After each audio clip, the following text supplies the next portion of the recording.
Hello dear, most welcome class में। तो चलिए कंटिन्यू करते हैं हमारी क्लास को हुए। टॉपिक है हमारा क्या, एनटीपीसी यानी एलपी स्पेशल।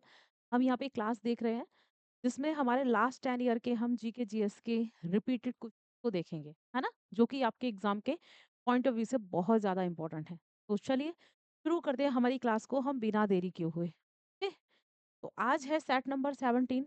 जिसने भी पहले के 16 सेट्स को नहीं किया है, याद से कर लेना, बहुत इंपॉर्टेंट होने वाले हैं आपकी क्लास एग्जाम के लिए। ओके, तो एक मोटिवेशनल थॉट के साथ क्लास को कंटिन्यू करते। मुश्किलों से भाग जाना आसान होता है, हर पहलू जिंदगी का इम्तहान होता है। मुश्किलों से भाग जाना आसान होता है, हर पहलू जिंदगी का इम्तहान होता है। डरने वालों को मिलता नहीं यहाँ कुछ, और लड़ने वालों के कदमों में सारा जहां होता है। ठीक है, इसी मोटिवेशनल थॉट के साथ हम क्लास को कंटिन्यू करते हैं। चलिए शुरू करेंगे क्लास को। Very very good afternoon my dear, very good afternoon. तो फर्स्ट क्वेश्चन है हमारा, संविधान सभा ने राष्ट्रगान कब अपनाया था? चलिए आंसर करेंगे। When did the constituent assembly adopt the national anthem? ठीक है, कौन सा है हमारा नेशनल एंथम, हमारा राष्ट्रीय गान? तो बच्चा ये है हमारा जन गण मन। क्या है? जन गण मन। ठीक है, जन गण मन है, याद रखेंगे। जो कि कब अडॉप्ट किया गया था? तो ये किया गया था 24 जैन। ठीक है, 24 जैन 1950 को संविधान सभा ने इसे क्या है, संविधान में अडॉप्ट किया था। ठीक है, याद रखेंगे। इसे लिखने का क्रेडिट हम किस, हमारे नेशनल एंथम को, तो बच्चा किसको? रविंद्रनाथ टैगोर। ठीक है, रविंद्रनाथ टैगोर। रविंद्रनाथ टैगोर के द्वारा इसको लिखा गया था, जनगण मन को। और हम कहें इसको फर्स्ट टाइम कब गाया गया था, अगर हम कहें फर्स्ट टाइम इसको कब गाया गया था, तो याद रखेंगे 18 जो है हमारा जनगण मन, ये गाया गया था बच्चा 1911। 1911 का कोलकाता सेशन था। क्या था? कोलकाता सेशन किसका? इंडियन नेशनल कांग्रेस का। पहली बार इसमें इसको गाया गया था। ठीक, तो ये याद रखेंगे। तो क्या है हमारा? 24 जनवरी 1950 को। ठीक है, चलिए नेक्स्ट। नेक्स्ट है हमारा अच्छा, यहाँ पे कुछ पॉइंट्स दे रखे हैं। ये कह रहा है 26 नवंबर 1949 भारत का संविधान, भारत का संविधान संविधान सभा द्वारा यानी कॉन्स्टिट्यूएंट असेंबली द्वारा क्या किया गया? अडॉप्ट किया गया हमारा कॉन्स्टिट्यूशन। ठीक है, याद रखेंगे। 26 नवंबर 1915 हमारा क्या है, यहाँ पे कह रहा है the constitution came into full effect, यानी पूरे तरीके से संविधान को लागू कर दिया गया था, इम्प्लीमेंटेशन कर दिया गया था। ठीक है, 9 दिसंबर 1946 को कॉन्स्टिट्यूएंट असेंबली की फर्स्ट मीटिंग हुई थी, पहली बैठक हुई थी, ये भी याद रखना है।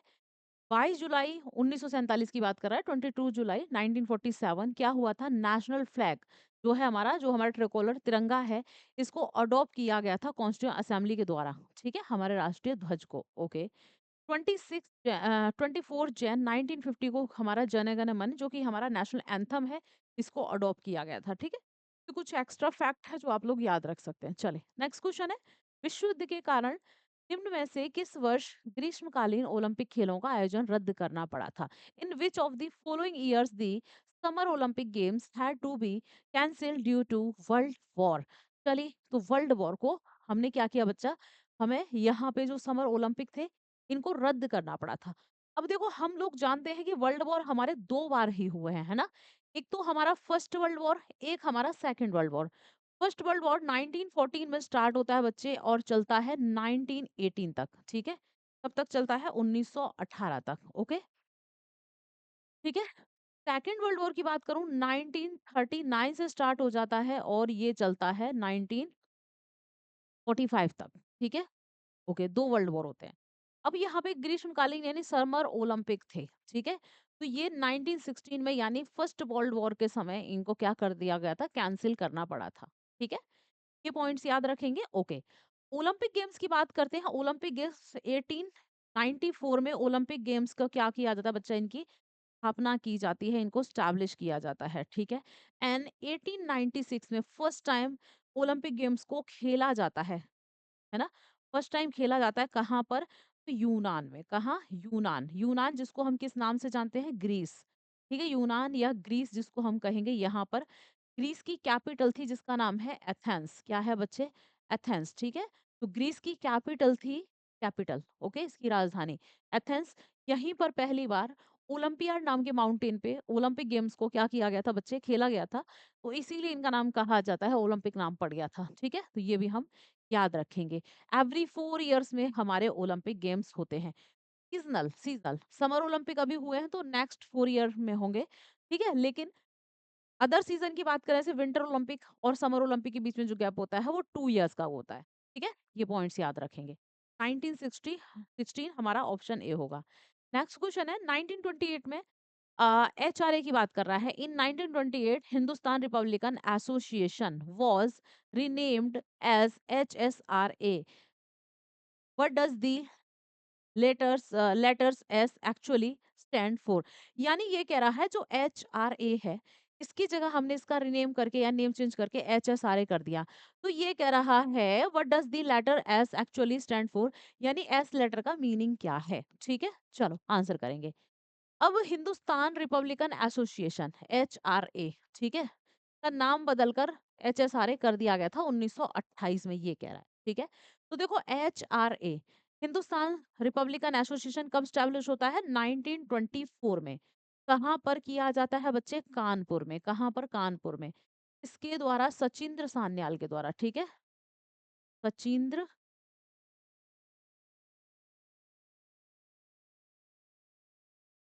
ठीक है? सचिंद्र सान्याल या सचिंद्र नाथ सान्याल के द्वारा इसकी स्थापना की जाती है, ओके? लेकिन इसका नेम चेंज कर दिया जाता है 1928 में। 1928 में किसके द्वारा? भगत सिंह के द्वारा। किसके द्वारा बच्चा? भगत सिंह, ठीक है? भगत सिंह के द्वारा जो है स्टैब्लिश किया जाता है HSRA, Hindustan socialist Republican association. तो ऑप्शन हमारा करेक्ट होगा सोशलिस्ट, ठीक है? और इसकी स्थापना भगत सिंह कहाँ करते हैं बच्चे? तो इसकी स्थापना करते हैं न्यू दिल्ली में। तो दिल्ली में इसकी स्थापना करते हैं। ऑप्शन हमारा क्या हो जाएगा यहाँ पे? ए करेक्ट होगा, ठीक है? तो किस तरीके से एचआरए का नाम एचएसआरए पड़ा, याद रखना, ठीक है? अब यहाँ पे कुछ कमिटीज दे रखी हैं, कमिटीज कमीशन, है ना? उनके नेम है, ईयर दे रखा है, गवर्नर जनरल किसके टाइमलाइन में बनी थी और यहाँ पे किस सब्जेक्ट से रिलेटेड है, ठीक है? तो ये कह रहा है चार्ल्स वुड घोषणा पत्र, है ना? चार्ल्स वुड डिस्पैच जिसको हम कहते हैं, ठीक है? चार्ल्स वुड डिस्पैच या चार्ल्स वुड मैनिफेस्टो जो हमारा 1854 में बना था डलहौजी के समय, एजुकेशन से रिलेटेड है, ठीक है? हंटर कमीशन 1882 में बनता है, लॉर्ड रिपन के समय में, एजुकेशन से रिलेटेड है, हंटर कमीशन ऑन एजुकेशन, ठीक है? रैली कमीशन की बात करते हैं 1902 में ये एस्टैब्लिश होता है, लॉर्ड कर्जन से रिलेटेड है, ये भी एजुकेशन से रिलेटेड है। Indian university act and Indian university जो एक्ट है हमारा, ये इसमें जो है लाया गया था, ठीक है? भारतीय विश्वविद्यालय अधिनियम, okay? Sadler commission 1917, James Ford governor general था उस समय, एजुकेशन से रिलेटेड है, ये तीनों एजुकेशन से इधर। Hartog commission and sergeant commission, ठीक है? तीनों एजुकेशन से रिलेटेड है ये। हार्टोग कमीशन बनता है 1929 में, सार्जेंट योजना बनती है हमारी 1944 में, ठीक है? हार्टोग कमीशन के समय लॉर्ड इरविन था वायसराय भारत का, और सार्जेंट कमीशन के समय लॉर्ड वेवेल था भारत का वायसराय, ठीक है? कैंपबेल कमीशन की बात करते हैं 1886 में इसको स्टैब्लिश किया जाता है सर जॉन लॉरेंस के जो है गवर्नरशिप में, ओके? और ये क्या था हमारा? फैमिन यानी अकाल आयोग था, ठीक है? नेक्स्ट है हमारा स्ट्रैची कमीशन जो कि 1880 में इसको स्टैब्लिश किया जाता है लॉर्ड लिटन के टाइमलाइन में, ये भी हमारा अकाल या सूखा जब पड़ा था उससे रिलेटेड, फैमिन से रिलेटेड कमीशन था, ठीक है? फैमिन देखा गया था यहाँ पे। नेक्स्ट क्वेश्चन, कौन सा एक खेल है which of the following is a sport? चलिए, इनमें से कौन सा एक खेल है? बच्चे सेशन को शेयर करते जाओ, ओके? लाइक शेयर सब्सक्राइब ये छोटा सा काम आपका रहता है, तो ये जरूर करते जाया करो, ठीक है? चले, तो कैनोइंग, सत्रिया नृत्य, लावणी, डांडिया।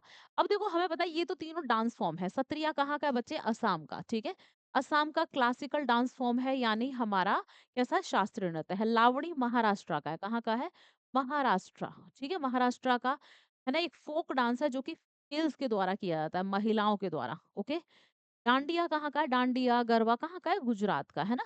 गुजरात का हमारा एक ये भी फोक डांस है। तो बच गया हमारा क्या? कैनोइंग। कैनोइंग एक स्पोर्ट है, ठीक है? एक खेल है। चले, नेक्स्ट। गैस को किसी वस्तु या पदार्थ, परमाणु या अणु द्वारा उत्सर्जित या अवशोषित विद्युत चुम्बकीय विकिरण की तरंग दैर्ध्य की विशेषता के रूप में परिभाषित किया गया है। चलिए किसको आंसर करेंगे? ओके, किसको किया गया बच्चे? ये किया गया स्पेक्ट्रम, स्पेक्ट्रम की बात कर रहा है स्पेक्ट्रम को। ओके, ऑप्शन हमारा क्या हो जाएगा ए।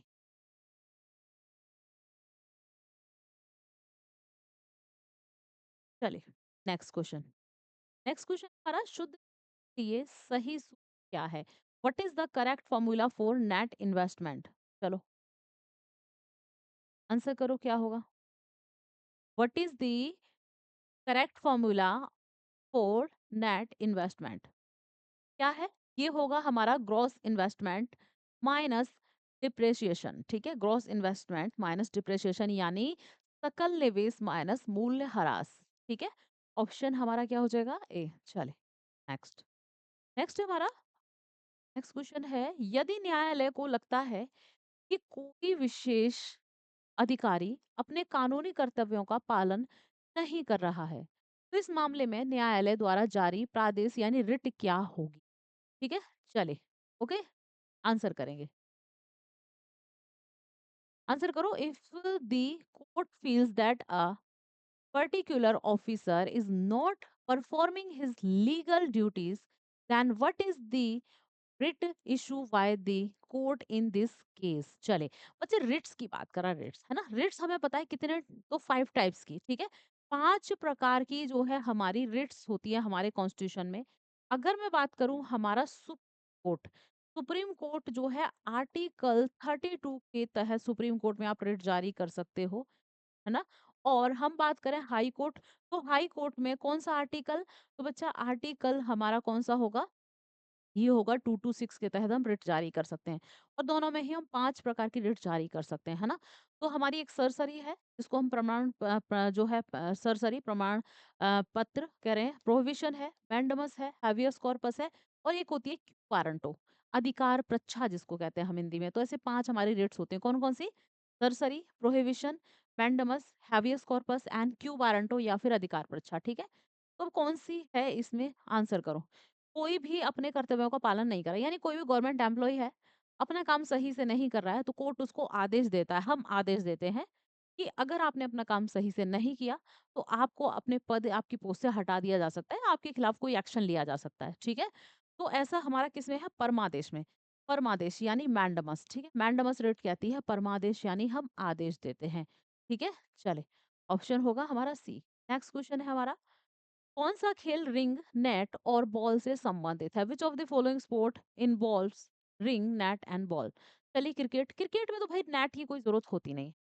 Hockey, basketball and volleyball, hockey में भी कोई रिंग की जरूरत नहीं। अब बच गया बच्चा बास्केटबॉल एंड हमारा वॉलीबॉल। ठीक है, हम सभी को पता है रिंग यानी एक बास्केट, रिंग यानी बास्केट की बात कर रहा है, नेट जरूरी है इसमें। ठीक है, एंड बॉल भी होती है, तो बास्केटबॉल ऑप्शन होगा हमारा। चले नेक्स्ट। नेक्स्ट है, भारतीय संविधान में सार्वजनिक रोजगार के मामले में अवसर की समानता का प्रावधान किसके लिए किया गया है? ठीक है, for whom has the provision of equality of opportunities in matters of public employment been made in the Indian constitution. चलिए फॉर किसके लिए? फॉरनर्स के लिए, for foreigners alliance for all citizens, for citizens and neighbouring countries, यानी विदेशियों के लिए, विदेशियों के लिए जो एलियन, देखो एलियन कर दिया है इनका, है ना। चले ओके, सभी नागरिकों के लिए या पड़ोस के देशों के लिए, यानी ये कह रहा है सार्वजनिक रोजगार मामले में अवसर की समानता। अब ये अवसर की समानता कह रहा है ना, जो है इक्वालिटी ऑफ अपॉर्चुनिटी की बात कर रहा है। ठीक है, तो ये हमारा आर्टिकल 16, कौन सा आर्टिकल है बच्चे? आर्टिकल 16 मेंशन करता है। ठीक है, लोक नियोजन में अवसर की समानता, है ना। अब हम कैसे याद करेंगे? देखो हमें ये कह रहा है ये किस लिए है।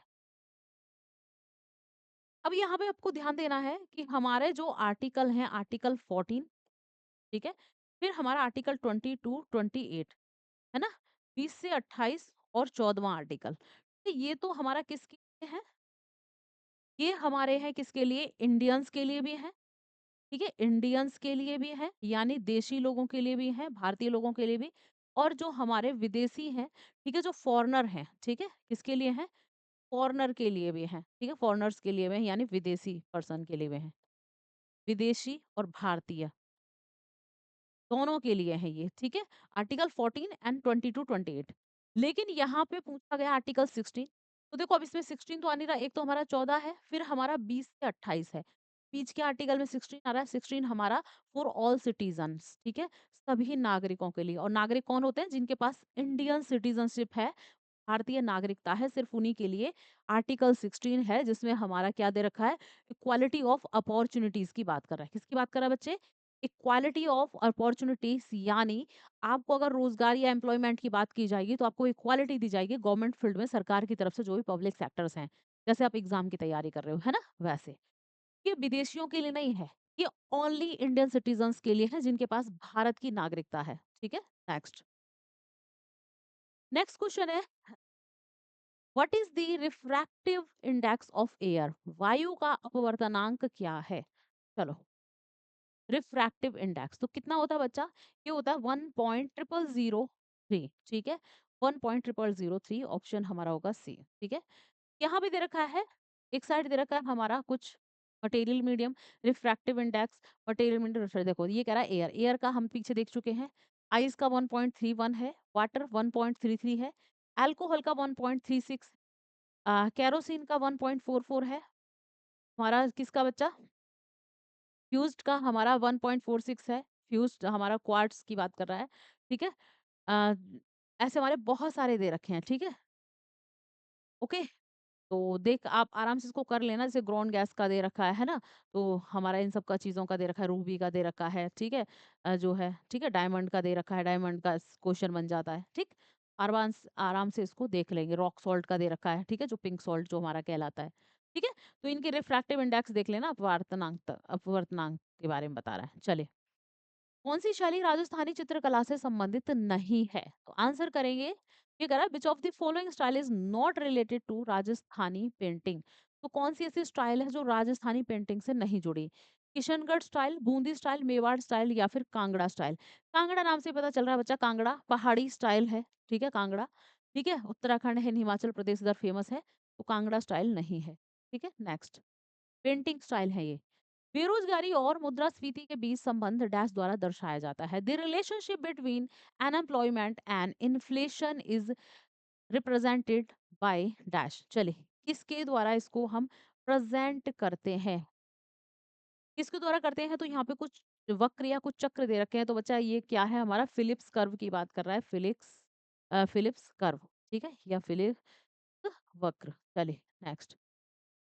कैलिस्को का वैक्सीन का उपयोग किसके उपचार के लिए किया जाता है? कैलिस्को का वैक्सीन इज यूज पर, चले, किसके यूज या उपचार के लिए इसका हम इस्तेमाल करते हैं? कैलिस्को का वैक्सीन किसके लिए बच्चा ये कर किया जाता है? कोकीन और क्रैक लत के लिए, ठीक है? किसी को कोकीन एंड हमारा क्रैक की जो एडिक्शन है, ठीक है, एडिक्ट है, उनके लिए किया जाता है। ठीक है, चले, नेक्स्ट। कौन सा वन्य जीव अभ्यारण्य मध्य प्रदेश में स्थित है? तो बच्चा किसकी बात कर रहा है? वाइल्ड लाइफ सेंचुरी, ठीक है? कौन सी ऐसी वाइल्ड लाइफ सेंचुरी है जो लोकेटेड है मध्य प्रदेश में, एमपी में? चलिए, मानस, बोरी, बांदीपुर, इंद्रावती, ठीक है? देखो, मानस हमारा वाइल्ड लाइफ सेंचुरी कहाँ है बच्चे? असम में है। कहाँ पर है? असम में है, ठीक है? बोरी, बांदीपुर कहाँ है? कर्नाटका में, ठीक है? पूरी वाइल्ड लाइफ सेंचुरी ये है हमारी मध्य प्रदेश में, एमपी में। आंसर हमारा हो जाएगा बी। इंद्रावती कौन बताएगा मुझे? इंद्रावती टाइगर रिजर्व बहुत फेमस है, कई बार एग्जाम पूछा गया है। चलो, आंसर करने की कोशिश करो, ठीक है? ऑप्शन हमारा बी हो जाएगा। देखो, बांधव, अब ये कह रहा है मध्य प्रदेश में 9 जो हमारे टाइगर रिजर्व की बात कर रहा है।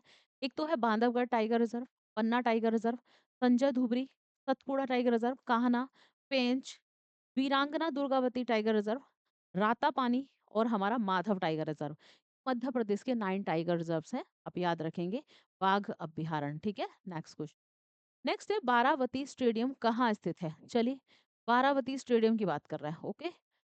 चलो, बारावती स्टेडियम कहाँ पर है? कहाँ है बच्चे? ये है आपका उड़ीसा में। कहाँ? उड़ीसा, ठीक है? ऑप्शन हमारा क्या हो जाएगा? डी। नेक्स्ट क्वेश्चन है, कह रहा है कुछ स्टेटमेंट दे रखे हैं और में से करेक्ट स्टेटमेंट हमारा हमें बताना है। चलिए, तो ये कह रहा है अलाउद्दीन खिलजी ने घुड़सवार सेना में धोखाधड़ी को रोकने के लिए घोड़ों पर दाग प्रणाली लागू की थी, है ना? जो दाग प्रथा थी, यानी उन पे ठप्पा लगाना घोड़ों पे, ठीक है? गरम करके ठप्पा उन पे घोड़ों पे लगा, स्टैंप लगा देना एक तरीके से। मोहम्मद बिन तुगलक दिल्ली से दौलताबाद में राजधानी स्थानांतरित करने के लिए जाने जाते हैं। तो मोहम्मद बिन तुगलक की बात कर रहे हैं, कैपिटल इसने शिफ्ट की थी दिल्ली टू दौलताबाद, ठीक है। बलबन ने केंद्रीय केंद्रीय नियंत्रण को मजबूत करने के लिए इक्ता प्रणाली को समाप्त कर दिया था। ठीक है, तो गलत है, इक्ता सिस्टम बलबन ने नहीं खत्म किया था, ठीक है। अब यहाँ पे ऑप्शन हमारा क्या हो जाएगा, डी फर्स्ट एंड सेकंड हमारा करेक्ट है। ऑप्शन हमारा क्या हो जाएगा, डी। ठीक। इक्ता सिस्टम को स्टार्ट किसने किया था, इल्तुतमिश ने। खत्म किसने किया था, ये आपके लिए होमवर्क है, आराम से करना, साइड में नोट कर लो छोटा सा होमवर्क। ठीक है, चलिए। हरिद्वार शहर डैश नदी के तट पर है, तो ये तो यार सभी को पता है, हमारा कुंभ मेला भी लगता है, तो कौन सी है हमारी, गंगा नदी, है ना, हरिद्वार। चले,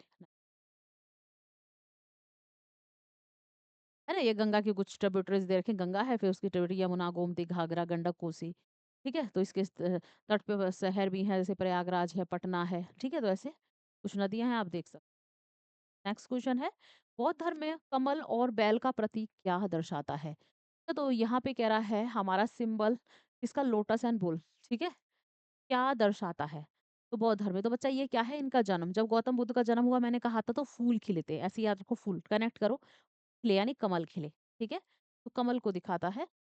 चले, नेक्स्ट है, किस ग्रह को विशाल ग्रह कहा जाता है, ठीक है। जाइंट प्लेनेट की बात कर रहे हैं, किसकी बात कर रहे हैं, जाइंट प्लेनेट, है ना, कौन सा प्लेनेट है, अर्थ, वीनस, मार्स एंड जुपिटर। हमें पता है सबसे बड़ा जो प्लेनेट है बच्चा, वो तो जुपिटर ही है, बृहस्पति ही है ना, जिसके 96 सैटेलाइट हो चुके हैं, 99 मून या सैटेलाइट या उपग्रह हमें हमें मिल चुके हैं। और इसे हम ऑरेंज प्लेनेट के नाम से भी जानते हैं, यानी नारंगी, ठीक है, नारंगी या फिर संतरी, ठीक है, संतरी ग्रह, ठीक है, या फिर व्हाइट स्ट्रिप्स वाला ग्रह, ठीक है, व्हाइट, ओके, व्हाइट यानी सफेद, सफेद व्हाइट स्ट्रिप या सफेद धारियां, धारियों वाला ग्रह, ठीक है, तो जुपिटर है, ऑप्शन हमारा क्या होगा, Brihaspati. Next question, next question है, अम्लीय वर्षा तब होगी जब वर्षा जल का पीएच मान डैश से कम होता है, ठीक है, आंसर करेंगे, acid rain will acquire when the pH value of rain water is less than dash. तो रेन वाटर के लिए पीएच, अम्ल, नाम में आ रहा है अम्ल यानी एसिडिक। अब देखो, पीएच की अगर मैं बात करूं तो बच्चा, अगर किसी चीज का पीएच 7 है तो वो क्या होगी, उदासीन, कैसी होगी, उदासीन, यानी न्यूट्रल होगी, कैसी होगी बच्चे, न्यूट्रल, ठीक है। अगर पीएच 7 से ज्यादा है, पीएच 7 से ज्यादा है, तो कैसी हो जाएगी, क्षारीय हो जाएगी, कैसी, क्षारीय, यानी बेसिक हो जाएगी, कोई भी चीज कैसी हो जाएगी, बेसिक, ठीक है। और पीएच 7 से कम है, 7 से कम है, ठीक है, तो वो कैसी होगी, एसिडिक होगी, कैसी होगी, एसिडिक, यानी अम्लीय होगी, अम्लीय प्रॉपर्टी होगी उसकी। अब बात वर्षा की हो रही है, एसिडिक रेन, लेकिन यहाँ पे तो सारा ही एसिडिक डाटा दे रखा है ना। तो रेन वाटर की बात करते हैं तो बच्चा इसका क्या होगा, पीएच ग्राफ, तो ये होगा 5.6, ठीक है, तो 5.6 ऑप्शन हमारा क्या हो जाएगा, ए, ठीक है। 5.6, 5.4 भी मिल जाता है कई जगह। ओके, चले, कार्य की ऐसा इकाई क्या है, दिस ऐसा यूनिट ऑफ वर्क, ठीक है, तो चलिए, वर्क, कार्य, तो बच्चे क्या होती है, जूल होती है ना, वर्क ऊर्जा, है ना, इसकी ऐसा यूनिट क्या है, जूल है। ओके, ऐसा यूनिट्स दे रखी है हमारी, जैसे भौतिक राशि दे रखी है ना, जैसे लंबाई को मीटर में हम जो है इसके ऐसा यूनिट क्या है बच्चा, मीटर है, एम में दर्शाते हैं, सिंबल एम है। मास किलोमीटर में हम प्रेजेंट करते हैं, केजी का सिंबल है। टाइम को सेकंड में, इलेक्ट्रिक करंट की बात करें तो एम्पियर में, टेम्परेचर की बात करें तो केल्विन में, ठीक है। ल्यूमिनस इंटेंसिटी की बात करते हैं, कैंडेला में इसको दर्शाते हैं, एंड इसका सिंबल है सीडी। अमाउंट ऑफ सब्सटेंस की बात करते हैं तो मोल में इसकी ऐसा यूनिट क्या है, मोल है ना, तो ये ऐसा यूनिट दे रखे हैं हमारी, कुछ याद रखेंगे। और भी है, जैसे हमारी समतल कोण यानी प्लेन एंगल की बात कर रहा है, जिसकी ऐसा यूनिट बच्चे रेडियन है, ठीक है। ठोस कोण यानी स्टेरेडियन की बात कर रहा है, सॉलिड एंगल, है ना, इसकी ऐसा यूनिट क्या है, स्टेरेडियन है, सॉलिड एंगल की, ठीक है। चले, नेक्स्ट क्वेश्चन है हमारा, भारत का उपराष्ट्रपति बनने के लिए न्यूनतम आयु क्या होगी। चलिए आंसर करेंगे, what is the minimum age to become the vice president of India. तो देखो, वाइस प्रेसिडेंट हो या प्रेसिडेंट ऑफ इंडिया हो, मिनिमम एज इसके लिए चाहिए क्राइटेरिया 35 ईयर्स, यानी अगर 35 वर्ष के आप हो तो आप प्रेसिडेंट या फिर वाइस प्रेसिडेंट बनने के लिए क्या हो, कैपेबल हो, या हम कह सकते हैं एलिजिबल हो, ठीक है। चले, नेक्स्ट, नेशनल स्पोर्ट्स डे कब सेलिब्रेट किया जाता है, राष्ट्रीय खेल दिवस, नेशनल स्पोर्ट्स डे एंड हमारा national hockey day, national hockey day कब मनाए जाते हैं, ये दोनों तो सेम डेट है, 29 अगस्त को किसका बच्चा? मेजर ध्यानचंद, ठीक है? मेजर ध्यानचंद की क्या होती है? बर्थ डेट होती है, ठीक है? तो इन्हीं की याद में हम मनाते हैं नेशनल हॉकी डे, है ना? या नेशनल स्पोर्ट्स डे। और मेजर ध्यानचंद को हम हॉकी का जादूगर कहते हैं, ठीक है? चलिए। प्रसिद्ध बराह लक्ष्मी नरसिम्हा मंदिर डैश में सिंहचल पहाड़ी पर स्थित है। अब जो है हमारा सिंहचल हिल्स आपको पता होंगी, या शेषांचलम हिल्स भी कहते हैं इनको, ठीक है? तो ये कौन सा है? वराह लक्ष्मी नरसिम्हा टेम्पल। तो जो है शेषांचलम पहाड़ी या सिंहचल हिल्स कहाँ पर है बच्चे? आंध्र प्रदेश में है। यहीं पर ये टेम्पल आपको देखने को मिल जाएगा, आंध्र प्रदेश, ठीक है? सिंहचल हिल्स ये उन्हीं की बात कर रहा है जो शेषांचलम हिल्स हैं, और शेषांचलम हिल्स बहुत फेमस हैं। किस ग्रह को पृथ्वी का जुड़वां माना जाता है? Which planet is considered the twin of earth, या फिर हम कह सकते हैं ट्विन सिस्टर ऑफ अर्थ, पृथ्वी की जुड़वां बहन। तो बच्चा ये वीनस को कहते हैं, शुक्र ग्रह को। ठीक है, शुक्र ग्रह को हम क्या कहते हैं? इसको मॉर्निंग स्टार के नाम से भी जानते हैं। क्या कहते हैं? मॉर्निंग स्टार, ठीक है? या फिर हम इसको कहते हैं इवनिंग स्टार। क्या कहेंगे? Evening star. या फिर हम इसको मॉर्निंग स्टार यानी भोर का तारा, ठीक है? भोर या सांझ का तारा, ठीक है? ओके। इसको हम किस नाम से जानते हैं? है ना? वीनस को हम कहते हैं ब्राइट स्टार, यानी चमकीला ग्रह, ठीक है? चमकीला ग्रह, ठीक है? चमकीला ग्रह के नाम से भी जानते हैं इसको हम। तो हम आग का गोला भी कहते हैं। क्या कहते हैं? आग का गोला, यानी फायर बॉल के नाम से भी जानते हैं। सबसे ज्यादा CO2 सबसे ज्यादा इसी ग्रह पर आपको मिलेगी, है ना? CO बहुत ज्यादा होने की वजह से इसको हम फायर बॉल कहते हैं, ठीक है? चलिए। ओके। नेक्स्ट। नेक्स्ट क्वेश्चन है, धातु उत्पादन के दौरान कठोर सतह पर रहने को डैश कहा जाता है? चलिए, उसको क्या कहेंगे? उसको कहते हैं अनुनाद, रिजोनेंट। ओके, ऑप्शन होगा हमारा रिजोनेंट यानी अनुनाद। चलिए। नेक्स्ट। अगला क्वेश्चन है हमारा, किस खिलाड़ी को 2014 में सर्वोच्च नागरिक पुरस्कार भारत रत्न से सम्मानित किया गया था? Which of the following sports person was awarded the highest civilian award Bharat Ratna in 2020 2014? तो जब भारत रत्न, जो कि इंडिया का हाईएस्ट अवार्ड है, 1954 में इसको स्टार्ट किया जाता है। किसको दिया गया था? और सबसे यंगेस्ट भी थे, सबसे कम एज के हम कहें कोई स्पोर्ट्स पर्सन है, तो ये सचिन तेंदुलकर को दिया गया था 1914 में भारत रत्न। ओके। चले। नेक्स्ट क्वेश्चन है हमारा, कौन गोंडवाना लैंड का हिस्सा नहीं है? Which of the following is not a part of Gondwana land? ठीक है, चले। तो कौन-सा नहीं? देखो, पृथ्वी थी पहले, ऐसे अर्थ थी। पहले ना सिर्फ़ यहाँ पे एक भूभाग था, लैंड एरिया था, है ना? भूभाग नीचे एकदम ज़मीन पे पृथ्वी के साउथ पोल पे, और ये पूरा समुद्र था, पूरा जल था। फिर ये धीरे-धीरे टुकड़ा टूटा, जिस वजह से हमारा जो है भारत का ये वाला पार्ट बना, प्रायद्वीप भारत, साउथ अमेरिका बना, है ना? ऑस्ट्रेलिया बना, अफ्रीकन कॉन्टिनेंट देखा गया। तो ये गोंडवाना लैंड जब टूट गया तो ये ऐसे अलग-अलग पार्ट बन गए, ठीक है? ये कह रहा कौन-सा इसका पार्ट नहीं है। तो हमें पता है बच्चा, ये हमारा नॉर्दर्न अमेरिका नहीं है, साउथ अमेरिका मैं बता चुकी हूँ इसी का पार्ट है, अंटार्कटिका है, ऑस्ट्रेलिया है, हमारा प्यारा भारत है, अफ्रीका है, गोंडवाना के ही पार्ट है ये, ठीक है? चलिए, तो नॉर्दर्न अमेरिकन कॉन्टिनेंट इसका पार्ट नहीं है। नेक्स्ट है 1773 टू 1774, यानी 1773 से 74 में इंग्लिश ईस्ट इंडिया कंपनी द्वारा सुप्रीम कोर्ट की स्थापना कहाँ की गई? ठीक है? अब एक एक्ट आता है बच्चा, रेगुलेटिंग एक्ट। कौन सा है? Regulating act. कब आता है? तो ये एक्ट आता है 1773 में। इसी एक्ट से 1774 में पहली बार भारत में एक क्या बच्चे, सुप्रीम कोर्ट स्टैब्लिश किया गया। कहाँ किया गया? कोलकाता में, है ना? कोलकाता सुप्रीम कोर्ट कहा जाता था इसको, जिसमें 4 जजेस थे, और चीफ जस्टिस की बात करें सीजे की, तो ये थे एलिजा एलिजा इम्फे, ठीक है? एलिजा इम्फे थे, तो इनका भी नाम याद रखेंगे। तो टोटल 4 जज थे इनको मिलाकर, ठीक है? तो फर्स्ट सुप्रीम कोर्ट है भारत।